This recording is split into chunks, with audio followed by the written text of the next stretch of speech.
Bonjour à tous, ravi de vous accueillir sur C'est mon rugby, la chaîne 100% rugby qui part à la rencontre des principaux acteurs de ce magnifique sport, acteurs présents ou passés. Et cette semaine, eh bien, on a l'immense plaisir d'accueillir avec nous Fabien Pelouse. Salut Fabien, comment tu vas? Salut Yann, salut à tous. Ça va très bien, je te remercie.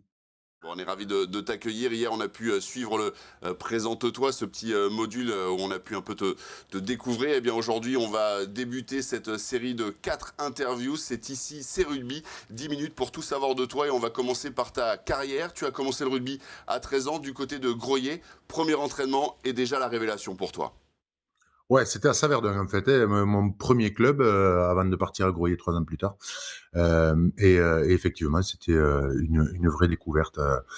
C'était, c'est le moment où je me suis rendu compte finalement que mon corps un peu démesuré, j'étais très grand par rapport à mes copains à l'époque, était un atout dans ce sport alors qu'il pouvait l'être, il pouvait être surtout un handicap quand je jouais au foot avant. Donc voilà, je suis vraiment tombé amoureux de mon sport. Ouais. Du côté de Groyer, tu es arrivé assez jeune dans une équipe Ouais. voilà, où tu as découvert vraiment le rugby à haut niveau. Et puis après, direction Dax, là, à 22 ans. Dax, ça monte d'un cran avec les Magne, les Ibanez, les Roumat. Puis ensuite, tu rejoins Toulouse en 1997. Toulouse qui reste sur les 4 titres de suite. C'est la grosse équipe toulousaine. Comment tu rejoins Toulouse? Comment se passe ce transfert? Les 3 premiers mois ont été difficiles et puis ce qui a déclenché finalement le l'intégration, je dirais l'adoption par les coéquipiers, c'était un match au Stadium contre les Harlequins où, où j'avais fait vraiment un très bon match. Et donc là, à partir de là, tous les coéquipiers se sont dit ouais, finalement, il est certainement légitime pour jouer avec nous. Et bon, et la suite a montré qu'ils avaient raison. Le Stade Toulousain, évidemment, de cette époque, c'est aussi Guy Novès. Comment ça se passait avec Guy Novès? C'était quoi son petit plus? Moi, je crois que Guy Novès, c'est l'entraîneur en fait qui connaît pas forcément le mieux le jeu ou la stratégie, etc. Mais c'est la personne que j'ai rencontrée qui connaît le mieux les hommes et qui sait parler directement à au centre de motivation, j'ai envie de dire, parce que voilà, il a pas besoin de discuter beaucoup, de dire beaucoup de mots pour toucher directement sur des choses qui pouvaient te faire réagir, qui pouvaient te rassurer, qui pouvaient, selon les circonstances, t'amener en tout cas à la performance. Et il a su transmettre en fait son envie de gagner. Il savait, et je pense qu'il le sait il sait toujours faire. Il sait faire ça en fait, transmettre son envie de gagner aux autres par le verbe et en connaissant vraiment sur quel levier il faut appuyer sur chaque individu en fait.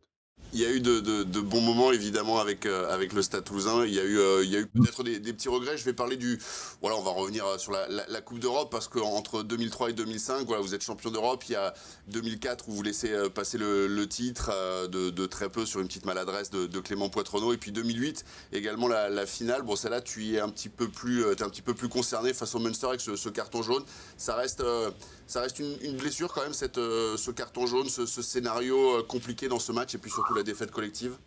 Ouais, parce que moi j'étais quand même un joueur expérimenté à cette époque-là. Voilà, j'avais 32 ans ou 33 ans et donc et j'étais capitaine de l'équipe et forcément je devais montrer autre chose que ce visage-là. Et c'est le seul match de ma carrière où je me sens seul responsable de la défaite de mon équipe. Malheureusement, c'était en finale de Coupe d'Europe, donc ça s'est un peu vu quand même. Et donc, du coup, voilà, j'ai toujours une frustration par rapport à ce moment-là. Voilà, je traversais une période un peu compliquée dans ma vie personnelle et je crois que ça rejaillit toujours aussi quand même sur au moins le comportement qu'on peut avoir sur le terrain. Je n'étais pas un moins bon joueur de rugby techniquement, mais en tout cas dans l'approche du match, je pense que j'étais pas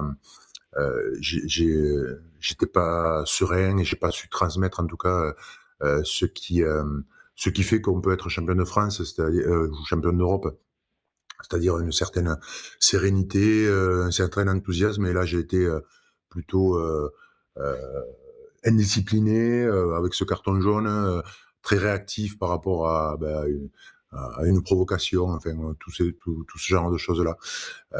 Ça m'a servi un peu pour la suite, mais malheureusement, la suite, eh ben, elle était courte parce que j'ai arrêté l'année suivante. Le diable d'Alan Quinlan, effectivement, que Ouais, exactement, voilà, celui-là, je l'oublie pas.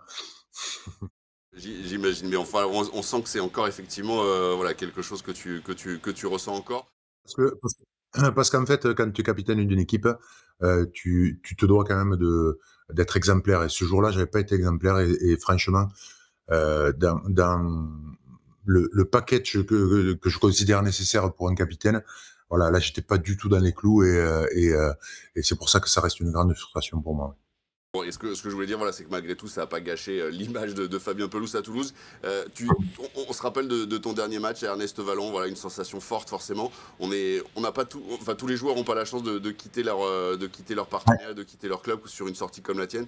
Tu t'attendais à ce que tout le monde affiche ton visage sur ces masques-là. C'était quand même un moment particulier. Non, non, pas du tout. C'était une surprise totale.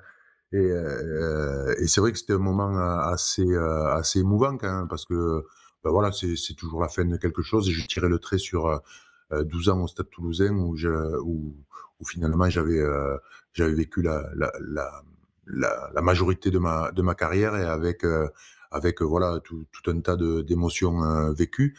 Et non, je m'y attendais pas du tout. Et finalement, c'est une grande chance de pouvoir choisir le moment de partir, parce que justement, on le fait en conscience. Je pense que ça aurait été beaucoup plus difficile à vivre si j'avais dû quitter l'équipe par une blessure, par le fait d'être moins performant. Moi, je voulais pas me retrouver dans cette situation. C'est pour ça que j'ai choisi d'arrêter à ce moment-là. C'est aussi le privilège des grands que d'arriver, que de choisir le moment de sa sortie. On arrive pratiquement à la fin de ces 10 minutes, Fabien. On va passer à la flash interview, une succession de questions rapides et de réponses tout aussi rapides. Là, ça va être simple. On va te demander de donner un titre à tes titres. Tu en as gagné 5 en club avec le Stade Toulousain. Toi, nous les résumer en quelques mots. Premier titre de champion de France, 1999, victoire 15-11 contre Clermont. Premier titre, donc tu découvres tout, émotion, euh, sentiment qui ramène en fait à l'enfance, où tu t'imagines toujours soulever ce bouclier et savoir quel poids il a. Et d'ailleurs, la première fois que je l'ai levé, j'ai failli tomber à la renverse, et il y avait un officiel derrière. Il a failli le prendre sur la tête. Deuxième titre de champion de France, 2 ans plus tard, toujours contre Clermont, victoire 34-22. Voilà la plénitude. Ouais, match accompli. Match accompli. Il n'y avait pas vraiment eu photo, et on était meilleur. Je crois que c'était logique. Allez, on va dire logique. Tu montes avec le Stade Toulousain sur le toit de l'Europe en 2003, le premier titre contre Perpignan, Mmh. victoire 22-17. Un duel 100% français, mais les Toulousains qui en sortent vainqueurs. Un bras de fer. Ouais. Bras de fer, et puis soulagement, parce que il y avait la Coupe d'Europe, la dernière Coupe d'Europe du Stade Toulousain, elle était loin déjà, et donc on n'arrivait pas à être performant sur cette scène-là. Donc voilà, je crois que c'était une sorte de soulagement pour le club, et pour notre groupe, pour nous tous en fait, de se dire oui, on est quand même une équipe qui compte quand même.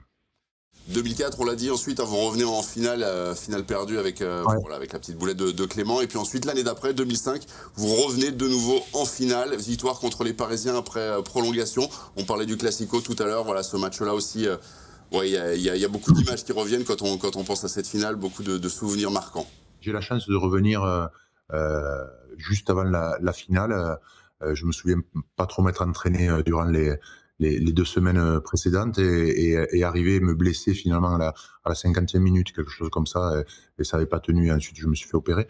Et donc de courir vers mes coéquipiers après le bout du bout de la prolongation, et les drops, c'est Jeff, je crois, qui avait marqué le drop de la victoire, ou la pénalité de la victoire, et de courir vers eux, mais de courir avec la telle et d'être claudicant pour aller embrasser tout le monde, et de recevoir la coupe finalement avec cette attelle au genou. Et Donc voilà, un souvenir un peu particulier.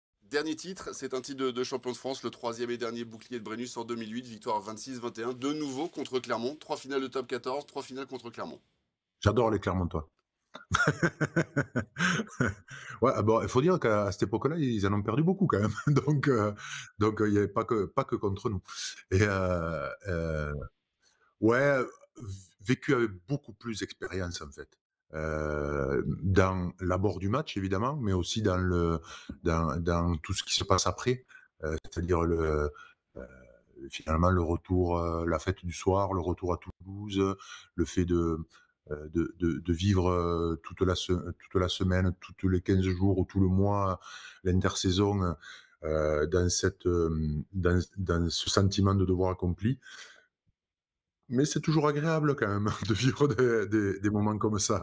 Donc je crois que voilà, il y avait vécu plus sereinement, mais de manière, je crois plus consciente finalement, moins insouciante que les autres titres et peut-être, que j'en ai profité même un peu plus de celui-là que des précédents.